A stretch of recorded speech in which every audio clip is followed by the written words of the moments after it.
অথচ খাদিজা জীবনে একটা ওয়াক্ত নামাজ পড়েনি, এক ওয়াক্ত নামাজ পড়েনি, একটা রোজা রাখেনি, জীবনে একদিনের জন্য পর্দায় থাকেনি।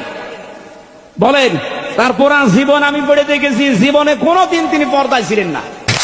আজকে শুনলাম একজনে বলতেছে নবীর স্ত্রী আমাদের ইমানদারদের মা উম্মাহাতুল মুমিনিন খাদিজাতুল কুবরা সম্পর্কে তিনি বক্তব্য দিচ্ছেন। তিনি বলতেছেন খাদিজাতুল কুবরা রাদিয়াল্লাহু তাআলা আনহা জীবনে নামাজ পড়ে নাই, রোজা রাখে নাই, জীবনে নাকি পর্দা করে নাই। এটা কি কোনো ওয়াজ হইল? অথচ আমার আল্লাহ এই খাদিজাতুল কুবরা রাদিয়াল্লাহু তাআলা আনহাকে নিজে সালাম দিয়েছে। জোরে কোন সুবহানাল্লাহ। তিনি হলেন খাতুনে জান্নাত মা ফাতেমা যোহরা রাদিয়াল্লাহু তাআলা আনহার আম্মা জান। কথা বলেন ঠিক কিনা? আর সেই খাদিজাতুল কুবরা রাদিয়াল্লাহু তাআলা আনহা এদের ঘরানার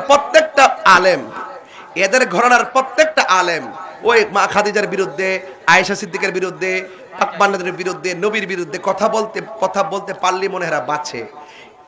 এছাড়া আর কোনো কাজ নাই। আপনারা বলুন, মা খাদিজাতুল কুবরা কি সারা জীবন বেপরদায় চলছে? এই কথা যদি কোনো মৌলবী কয়, আপনারা কি মানবেন?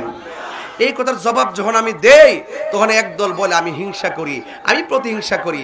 আমি তাহিরি হিংসা প্রতিহিংসা করি না, আমি তাদের বিয়াদবি ধরিয়ে দেই। কথা বলেন ঠিক কিনা?